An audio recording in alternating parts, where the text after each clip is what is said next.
एक बार फिर से आप सभी का स्वागत है। हम अध्ययन कर रहे हैं शमूएल की पहली पुस्तक का और अब समय है कि हम उसके 18वें अध्याय 6ठे वचन से आगे का अध्ययन करें। मेरे प्यारे बहनों, यहाँ जब हम 6ठे वचन से लेकर 16वें वचन तक पढ़ते हैं तो यहाँ पर शाऊल के द्वारा दाऊद को जो क्रोधित होना है उसका वर्णन मिलता है। मेरे प्यारे बहनों, जैसा कि हम जानते हैं कि जैसा आपने यहाँ पर पढ़ा होगा कि यहाँ पर जो इज़राइल के नगर की जो सब स्त्रियां थी वो शाऊल का स्वागत करने निकली, और जो वो शाऊल का स्वागत कर रही हैं तो वो इस तरीके से स्वागत कर रही है, इस तरीके से गीत गा रही है जिसमें शाऊल को छोटा किया जा रहा है। वो इस प्रकार से गीत गा रही हैं कि शाऊल ने तो हजारों को परंतु दाऊद ने लाखों को मारा।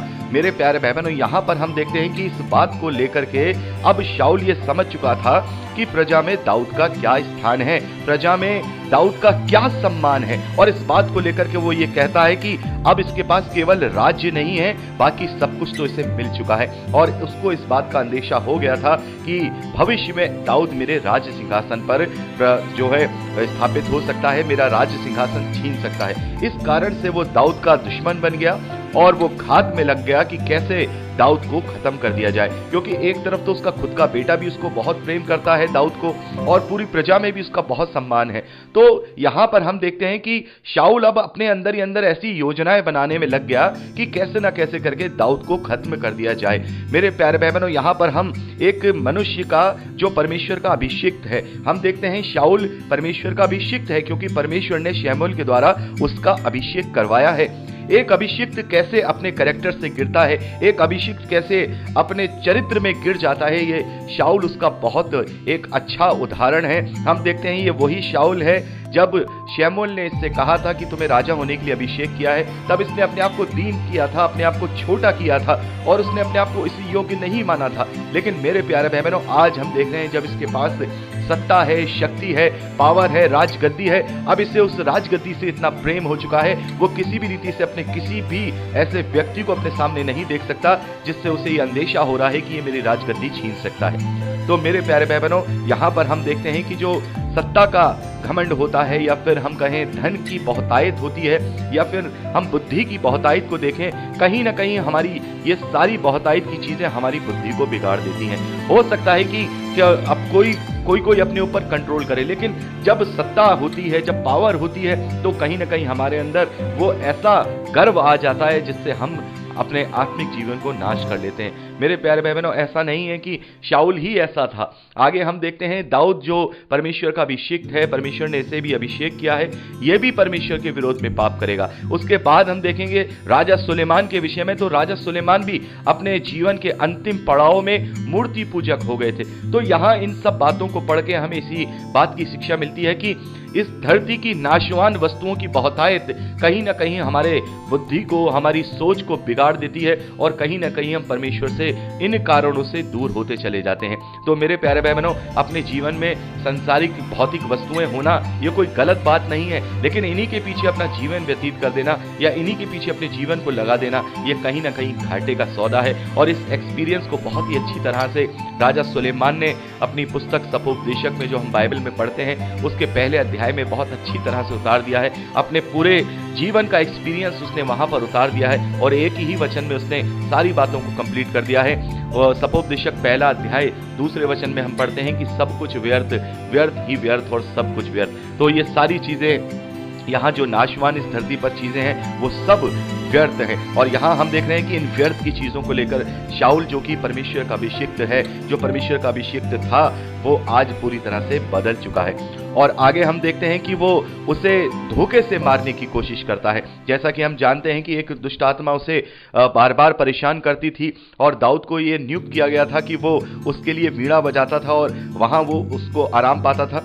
तो यहाँ पर हम क्या देखते हैं कि ऐसा ही उस दिन होता है कि जो शाऊल है उसके ऊपर एक दुष्ट आत्मा आकर के अपना प्रभाव डालती है और वो झूमने लगता है। और वो झूमने में ही वो ये सोचता है कि मेरे पास जो भाला है वो मैं दाऊद को मारूं और वो उसको भेदता हुआ दीवार में जा घुसे और लोगों को ये लगे कि ये तो झूम रहा था, नबूवत कर रहा था, और इससे तो धोखे से ये काम हुआ है, क्योंकि जो दाऊद है उसका जो सम्मान है प्रजा में बहुत ज्यादा है, और यहाँ तक कि जो शाऊल का बेटा योनातान है वो भी दाऊद से बहुत प्रीति रखता है। तो यहाँ पर हम देखते हैं इस प्रकार से वो यहाँ कोशिश करता है। शाऊल दाऊद को 2 बार भाले से मारने की कोशिश करता है, लेकिन यहाँ पर लिखा है कि दाऊद दोनों बार उसके सामने से हट जाता है, भाले के सामने से हट जाता है, और दाऊद इस प्रकार से बच जाता है। मेरे प्यारे भाई बहनों, आगे हम देखते हैं कि शाऊल दाऊद से डरता था, क्योंकि वो जानता था कि मेरे साथ परमेश्वर नहीं है, और जो दाऊद है इसके साथ परमेश्वर है। वो डरता था, आमने सामने लड़ने से डरता था, आमने सामने कोई भी बात कहने से डरता था, क्योंकि वो जानता था कि इसके साथ परमेश्वर और मुझे परमेश्वर ने छोड़ दिया है। इसीलिए उसके ऐसी चालें चलने में लगा रहता था, उसको घात करने की चालों में लगा रहता था, और उसी के द्वारा उसने एक और अपने मन में एक विचार बनाया कि मैं अपनी बेटी की शादी इसके साथ करा लूं, और अपनी बेटी की शादी कराने के एवज में जो वो उस वक्त जो धन लिया जाता था उसके एवज में मैं इसे पलिश्तियों के हाथ में कर दूं। मेरे प्यारे भाई बहनों, इसी बात को हम आगे यहाँ 17वें वचन से लेकर लास्ट यहाँ 30वें वचन तक पढ़ते हैं कि कैसे शाऊल की जो बेटी है, जो पहले बड़ी बेटी थी, हम उसके विषय में देखते हैं। पहले वो चाहता था कि उससे वो शादी कर ले, लेकिन दाऊद ने इस बात को मना कर दिया, क्योंकि दाऊद अपने आप में इतना पैसे वाला नहीं था कि वो उसके साथ विवाह कर सके। क्योंकि मेरे प्यारे भाई बहनों, मैं आपको बताना चाहता हूं कि मिडिल ईस्ट में जो विवाह करने की जो परंपरा है वो इस प्रकार से है कि जो पुरुष होता है, जिस स्त्री को वो ब्याहता है, उसके परिवार को, उसके पिता को वो कुछ ना कुछ वहां देता है। जो डिमांड उसके पिता की होती है वो डिमांड उस पुरुष को उस अपने ससुर को देनी होती है। इंडिया में ये चीज़ अलग है। इंडिया में जो सिस्टम है, दहेज का सिस्टम है, वो अलग है कि लड़की का जो पिता होता है वो लड़के वालों को देता है। लेकिन यहाँ मिडिल ईस्ट में इसका विपरीत होता था कि लड़के वाले लड़की के पिता को कुछ दिया करते थे। तो यहाँ पर हम देखते हैं कि वो शाऊल ये चाहता था कि मैं इस तरीके से विवाह करूं, और विवाह में अपने बेटी के उस डॉरी के वजह के लिए या दहेज के लिए या हम कहें उसके मूल्य के लिए मैं इसको पलिश्तियों के हाथ में कर दूं। तो पहले तो वो बड़ी बेटी का उसको प्रपोजल देता है, अपनी बड़ी बेटी का प्रपोजल देता है कि भाई मैं मेरब का तेरे से विवाह कर देता हूं। तो शाऊल, माफ कीजिएगा, दाऊद वहां पर वो मना कर देते हैं। दाऊद कह देते हैं कि नहीं, मैं इस योग्य नहीं हूं कि मैं राजा का दामाद बनूं। उसके बाद हम देखते हैं कि उसकी बड़ी बेटी की शादी कहीं और हो जाती है, और छोटी बेटी के विषय में हम देखते हैं जिसका नाम मीकल है। शाऊल की छोटी बेटी मीकल दाऊद से प्रीति रखने लगी थी, दाऊद को पसंद करने लगी थी, उसे चाहने लगी थी। और ये देख करके शाऊल ने कहा कि चलो ठीक है, इसी के द्वारा ही मैं इसको किसी रीति से पलिश्तियों के हाथ में कर दूं। तो वहां पर हम देखते हैं कि शाऊल पूरा एक योजना बनाता है, आपने इसे पढ़ा ही होगा, पूरी योजना बनाता है, अपने लोगों को लगा देता है कि दाऊद को समझाओ, दाऊद को ये कहो कि वो शादी करे। और दाऊद बार बार कहता है भाई मेरे पास तो इतना पैसा नहीं है कि मैं उससे शादी कर पाऊँ, मैं इस योग्य नहीं हूँ। तो वहाँ पर उसको ये बात वहाँ पर शाऊल कहता है अपने लोगों के द्वारा दाऊद से कहता है कि मुझे उसका मोल नहीं चाहिए, मुझे कोई उसका गिफ्ट नहीं चाहिए, पैसा नहीं चाहिए, मुझे तो केवल 100 पलिश्तियों के खिड़ली का लेकर के आ जाए, यानी कि 100 पलिश्तियों को वो घात कर दे, और इसके बदले में मैं अपनी बेटी का विवाह उसके साथ कर दूंगा। तो हम यहाँ पर देखते हैं कि शाऊल तो ये चाहता था कि ये 100 फिलिश्तियों को मारे और फिलिश्तियों के हाथों ये मारा जाए, लेकिन परमेश्वर दाऊद के साथ था। वहां हम देखते हैं कि दाऊद ने 200 लोगों का घात करके उनकी खिड़ली लाकर जाकर के शाऊल को गिनवाई, और इस प्रकार से हम देखते हैं कि शाऊल की बेटी मीकल का विवाह यहाँ दाऊद के साथ हो जाता है।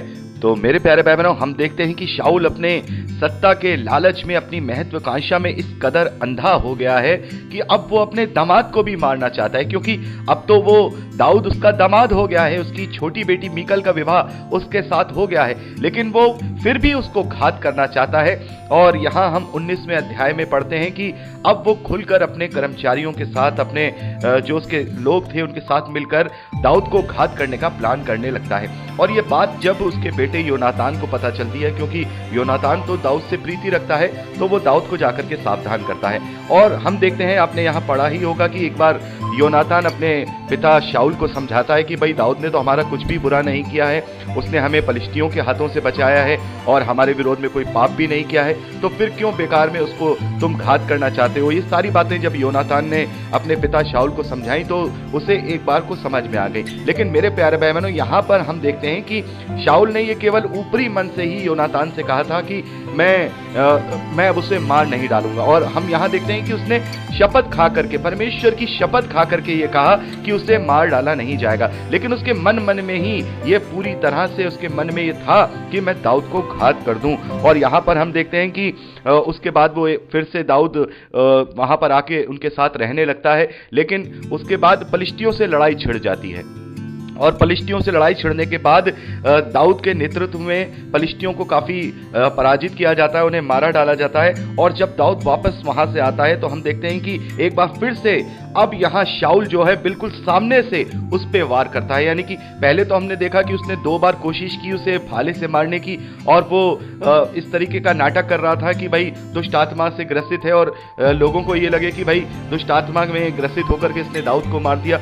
यहाँ पर अब देखते हैं कि यहाँ वो बिल्कुल हमला करता है, बिल्कुल उसको मारने की कोशिश करता है, भाला फेंक करके मारता है और दाऊद वहां से बच जाता है। और वहां से फिर वो उसी रात को वहां दाऊद जो है भागता है और दाऊद अपने घर पर जाकर के पहुंचता है। और हम देखते हैं कि शाऊल ने दाऊद के घर पर भी बहुत सारे दूतों को भेज दिया कि ताकि उसकी खबर लाए और सुबह होते ही दाऊद को उसके घर पे ही मार डाला जाए। आगे हम देखते हैं कि दाऊद की पत्नी मीकल, जो कि शाऊल की बेटी है, वो अपने पति की जान बचाती है और वो देखती है कि बाहर दूत खड़े हुए हैं तो वो दाऊद को खिड़की के रास्ते नीचे उतार देती है और दाऊद वहां से चला जाता है। और मीकल क्या करती है, उसके सोने की जगह पर अपने ग्रह देवताओं की मूर्तियों को रखकर उस पर वस्त्र जो है चढ़ा देती है ताकि ऐसा लगे कि यहाँ पर दाऊद सो रहा है। और जब दूत उससे पूछते हैं कि भाई दाऊद कहाँ है, तो वो कहती है कि वो बीमार है। और जब वो उसको चरपाई पे देखते हैं तो उन्हें वहां पर पता लगता है कि वहां दाऊद नहीं है और वहां केवल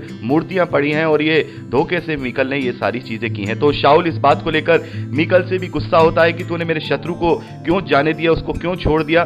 तब हम देखते हैं कि मीकल शाऊल से कहती है कि उसने मुझे मार देने की धमकी दी थी। यहाँ पर हमें इन वचनों से समझ नहीं आता, लेकिन यहाँ लिखा है उसने मुझसे कहा मुझे जाने दे, मैं तुझे क्यों मार डालूं। तो यहाँ पर जो बात निकल के आती है वो ये है कि मीकल ने वहाँ पर शाऊल से ये कहा कि वो मुझे मार डालना चाहता था, अपनी जान बचाने के कारण मैंने उसे जाने दिया। तो इस प्रकार से हम देखते हैं कि अब जो दाऊद है अब वो वहां से चला जाता है, वहां से भाग जाता है। और हम देखते हैं वहां से भाग करके 18वें वचन में वो रामा नगर में जाकर के पहुंचता है जहां पर शमूएल रहते थे और शमूएल के पास वो चला जाता है। तो मेरे प्यारे भाई बहनों, इस प्रकार से हम यहाँ पर देखते हैं कि जो मीकल है वो अपने पति की इस तरीके से जान बचाती है। लेकिन यहाँ पर जो हम देखने वाली बात है वो हम जिसका यहाँ चर्चा करना जरूरी होती है, यहाँ पर लिखा है कि ग्रह देवताओं को चरपाई पे लेटाया। तो मीकल तो इजरायली है, मीकल तो यहोवा को मानने वाली है, तो यहाँ इनके घर में ग्रह देवता कहाँ से आ गए। तो मेरे प्यारे भाई बहनों, यहाँ पर ग्रह देवता कौन है, यहाँ ग्रह देवता क्यों लिखा गया है, इसके विषय में मैं चाहूँगा कि हम अगली रिकॉर्डिंग में बात करें, क्योंकि लगभग 13 मिनट की रिकॉर्डिंग हो चुकी है और बीच में मेरी बात इंटरप्ट हो सकती है। तो आगे का अध्ययन अब हम अगली रिकॉर्डिंग में करेंगे। प्रभु आप सबको आशीष दे। Praise the Lord.